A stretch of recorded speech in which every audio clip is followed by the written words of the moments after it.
আসসালামু আলাইকুম। সংবাদে আপনাদের সবাইকে স্বাগত জানাচ্ছি। আমি ফিরোজ তোহা। শুরুতেই সংবাদ শিরোনাম। বাংলাদেশের সর্বশেষ গুরুত্বপূর্ণ আপডেট সংবাদে আপনাকে স্বাগত। শুরুতেই সংবাদ শিরোনাম, পরে বিস্তারিত। শুরুতেই জানাবো, বিজেপি নেতার মিথ্যাচারের প্রতিবাদে বেনাপোল বর্ডারে বাংলাদেশের সার্বভৌমত্বের পদযাত্রা।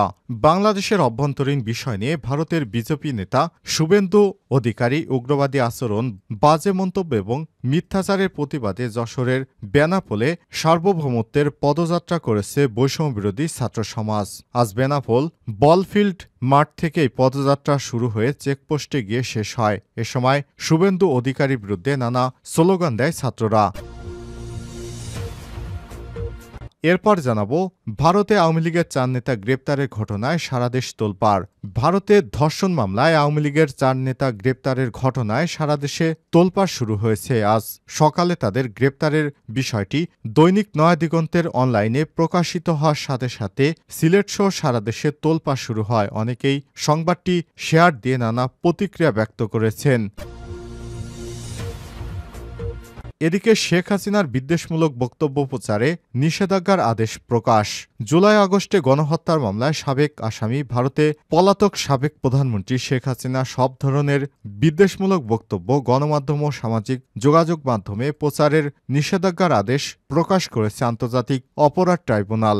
আজ 9 ডিসেম্বর আন্তর্জাতিক অপরাধ ট্রাইব্যুনালের চেয়ারম্যান বিচারপতি মোহাম্মদ গোলাম মুর্তাজা মজুমদারের নেতৃত্বে 2 বিচারপতির সইয়ের পর এ আদেশ প্রকাশ করা হয়। আদেশের অনুলিপি বিটিআরসি সহ সংশ্লিষ্ট দপ্তরে পাঠানো হয়েছে। জানাবো, 2 দেশের সম্পর্কে মেঘ এসেছে, এটি দূর করতে হবে। ভারতের পররাষ্ট্র সচিবকে বললেন বাংলাদেশের অন্তর্বর্তীকালীন সরকারের প্রধান উপদেষ্টা অধ্যাপক ড মোহাম্মদ ইউনুস। ভারতের পররাষ্ট্র সচিব বিক্রম মিস্ত্রি সোমবার বিকেলে রাষ্ট্রীয় অতিথি ভবন যমুনায় অন্তর্বর্তীকালীন সরকারের প্রধান উপদেষ্টা ড মোহাম্মদ ইউনুসের সঙ্গে সাক্ষাৎকার করতে গেলে সব কথা বলেন ড মোহাম্মদ ইউনুস। এ সময় তাদের মধ্যে অনেক ফলপ্রসূ আলোচনা হয়েছে। এদিকে ট্রাফিক পুলিশকে মারধর, সেই 2 নারীকে গ্রেপ্তার। কুষ্টিয়া শহরে দায়িত্বরত অবস্থায় নাজমুল হোসেন নামে এক ট্রাফিক পুলিশ সদস্যকে জুতাপেটা করেছে 2 নারী। সেই 2 নারীকে গ্রেপ্তার করেছে পুলিশ। গত সন্ধ্যায় কুষ্টিয়া শহর এলাকা থেকে তাদের গ্রেপ্তার করা হয়। এর আগে বেলা 11টার দিকে কুষ্টিয়া শহরের কোর্ট স্টেশন মোড়ে ওই পুলিশ সদস্যকে 2 নারী চড়থাপ্পড় এবং জুতার বাড়ি মারেন। এরপরই তাদের গ্রেপ্তার করা হয়েছে। এবং সর্বশেষ জানাবো, সয়াবিন তেলের দাম 8 টাকা বাড়ল। সয়াবিন তেলের দাম বাড়ানোর ঘোষণা দিয়েছে সরকার। বোতলজাত এবং খোলা সয়াবিন তেলের দাম প্রতি লিটারে 8 টাকা বাড়ানো হয়েছে। আর সোমবার 9 ডিসেম্বর ভোজ্য তেলের দাম নির্ধারণ নিয়ে ব্যবসায়ীদের সাথে বৈঠক শেষে সচিবালয়ে সব তথ্য জানান বাণিজ্য উপদেষ্টা শেখ বশিরউদ্দিন। তিনি জানান, বোতলজাত সয়াবিন তেল প্রতি লিটার 8 টাকা বাড়িয়ে 175 টাকা নির্ধারণ করা হয়েছে। অন্যদিকে খোলা সয়াবিন তেল প্রতি লিটার 8 টাকা বাড়িয়ে 157 টাকা নির্ধারণ করা হয়েছে। উপদেষ্টা জানান, আন্তর্জাতিক বাজারে দাম বৃদ্ধির কারণে সরবরাহ সংকট হয়েছে। এর ফলে দেশে ভোজ্য তেলের দাম বাড়ানো হয়েছে। ব্যবসায়ীরা মজুতদারি করছে, সেই তৎপরতাও লক্ষ্য করা গেছে বলে জানান শেখ বশিরউদ্দিন। প্রিয় দর্শক, এতক্ষণ শুনছিলেন সংবাদ শিরোনাম, এবারে বিস্তারিত। তবে তার আগে বন্ধুরা, অনুরোধ থাকবে সংবাদটিতে একটি লাইক দিন। এই চ্যানেলে আপনি নতুন হয়ে থাকলে আমাদের সংবাদটি দেখতে দেখতে চ্যানেলটি সাবস্ক্রাইব করে রাখুন। কমেন্ট করে বন্ধুরা আপনার মূল্যবান মতামত জানিয়ে দিন আপনি বিশ্বের কোন দেশ থেকে বা বাংলাদেশের কোন স্থান থেকে আমাদের সংবাদটি দেখছেন এবং শুনছেন। এবার বিস্তারিত। বিজেপি নেতার মিথ্যাচারের প্রতিবাদে বেনাপোলে সার্বভৌমত্বের পদযাত্রা। বাংলাদেশের অভ্যন্তরীণ বিষয় নিয়ে ভারতের বিজেপি নেতা শুভেন্দু উগ্রবাদী আচরণ ও বাজে মন্তব্য, মিথ্যাচারের প্রতিবাদে যশোরের বেনাপোলে সার্বভৌমত্বের পদযাত্রা করেছে বৈষম্যবিরোধী ছাত্র সমাজ। আর সোমবার দুপুরে বেনাপোল বলফিল্ড মাঠ থেকে পদযাত্রাটি শুরু হয়ে চেকপোস্টে গিয়ে শেষ হয়। সময় শুভেন্দু অধিকারীর বিরুদ্ধে নানা স্লোগান দেয় ছাত্ররা। পদযাত্রা থেকে নেতারা বলেন, ভারত ও বাংলাদেশের মধ্যে সার্বভৌমত্ব সম্পর্ক বজায় রয়েছে, কিন্তু ভারতীয় মিডিয়া সহ কিছু উগ্রবাদী নানাভাবে মিথ্যাচার করে দুদেশের মধ্যে সম্পর্ক সম্প্রীতি নষ্ট করার চেষ্টা করছে। বাংলাদেশে হিন্দু মুসলিম বৌদ্ধ খ্রিস্টান সকলে ভাই ভাই, আমরা সকলে ঐক্যবদ্ধ আছি, তাই কোনো উস্কানিতে দুই দেশের সম্পর্কের ফাটল ধরানো যাবে না। পদযাত্রায় নেতৃত্ব দেন বৈষম্য বিরোধী ছাত্র আন্দোলনের আহ্বায়ক রাশেদ খান, সদস্য সচিব জেসিনা মুর্শিদ প্রাপ্তি এবং সাদমান সাকিব। ভারতে আওয়ামী লীগের 4 নেতা গ্রেপ্তার, ঘটনায় সারা দেশ তোলপাড়। ভারতে ধর্ষণ মামলায় আওয়ামী লীগের 4 নেতা গ্রেপ্তারের ঘটনায় সারা দেশে তোলপাড় শুরু হয়েছে। সোমবার 9 ডিসেম্বর সকালে তাদের গ্রেপ্তারের সংবাদটি দৈনিক নয়াদিগন্তের অনলাইনে প্রকাশিত হওয়ার সাথে সাথেই সিলেট সহ সারা দেশে তোলপাড় শুরু হয়েছে। অনেকেই সংবাদটি শেয়ার দিয়ে নানা ধরনের প্রতিক্রিয়া ব্যক্ত করেছেন। এর আগে রোববার দুপুরের দিকে কলকাতা নিউ টাউন এলাকায় একটি ফ্ল্যাট থেকে কলকাতা পুলিশের সহায়তায় ওই 4 নেতাকে গ্রেপ্তার করে শিলং পুলিশ। এরপর রোববার রাতেই তাদের মেঘালয়ের রাজধানী শিলংয়ে আনা হয়েছে।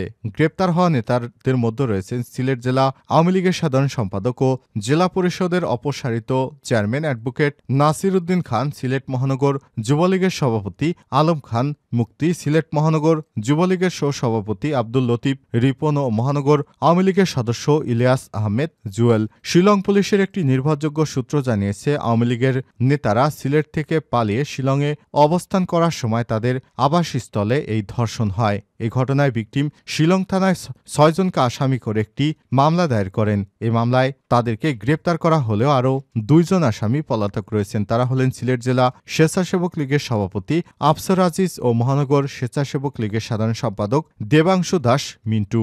সংশ্লিষ্ট সূত্র মতে কলকাতার এ আবাসস্থল থেকে নাসির, মুক্তি, রিপন ও জুয়েল ছাড়াও সুনামগঞ্জের এক ইউপি চেয়ারম্যানকে গ্রেপ্তার করেছিল শিলং পুলিশ। পরে সেখানে অবস্থানরত আওয়ামী লীগ নেতা জাহাঙ্গীর কবির নানক ও কেন্দ্রীয় সাংগঠনিক সম্পাদক শফিউল আলম চৌধুরী নাদেল তাদেরকে ছাড়াতে তদবির শুরু করে। এরপর মামলার এজাহারে নাম না থাকায় সেই ইউপি চেয়ারম্যানকে ছেড়ে দেওয়া হয়। কলকাতায় বসবাসরত সিলেট আওয়ামী লীগের একাধিক দলীয় নেতা এর সত্যতা নিশ্চিত করেছে। তবে একটি সূত্র বলেছে, ধর্ষণের ঘটনায় জড়িত ছিলেন সিলেট মহানগর যুবলীগের সভাপতি রিপন এবং সদস্য জুয়েল, কিন্তু আওয়ামী লীগের নেতা নাসির ও যুবলীগের সভাপতি মুক্তিসহ এক আবাসস্থলে অবস্থান করায় তাদেরকেও মামলার আসামি করা হয়েছে। তাই পুলিশ তাদের গ্রেপ্তার করেছে।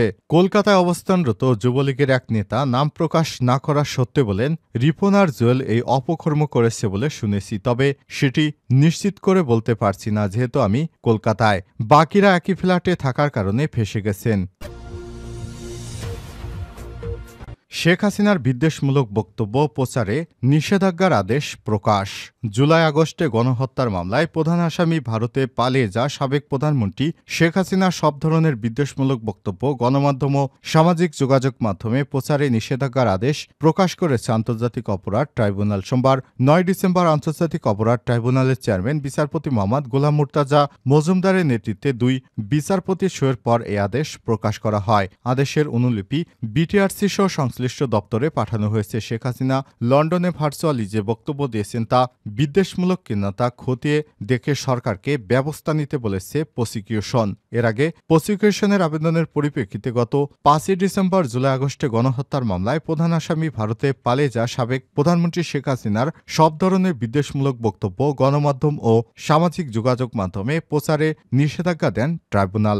একই সাথে শেখ হাসিনা আগে যত বিদ্বেষমূলক বক্তব্য দিয়েছে তার সবকিছু গণমাধ্যম থেকে সরাতে বাংলাদেশ টেলিযোগাযোগ নিয়ন্ত্রক কমিশন বিটিআরসিকে নির্দেশ দেওয়া হয়েছে। তথ্য সচিব ও তথ্য প্রযুক্তি সচিব বিটিআরসি চেয়ারম্যানকে আদেশ দেওয়া হয়।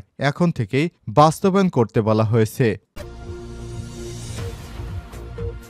দুই দেশের সম্পর্ক মেঘ এসেছে, এটি দূর করতে হবে। ঢাকায় সফররত ভারতের পররাষ্ট্র সচিব বিক্রম মিশ্রির পক্ষ থেকে বাংলাদেশকে বলা হয়েছে, বিভিন্ন কারণে দুই দেশের সম্পর্কের মধ্যে একটি মেঘ এসেছে, এটি দূর করতে হবে। বাংলাদেশও বলেছে এটি দূর করতে হবে।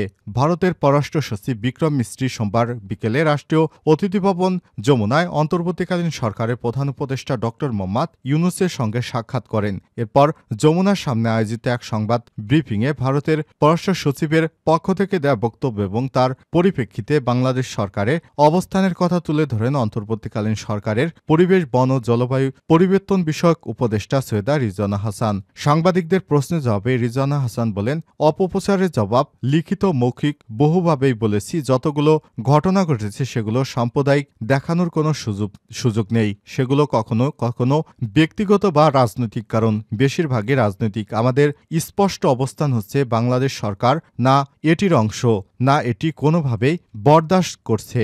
যেখানে যেখানে এরকম অভিযোগ এসেছে, যাদের বিরুদ্ধে অভিযোগ এসেছে তাদের বিরুদ্ধে আইনগত প্রক্রিয়া গ্রহণ করা হয়েছে।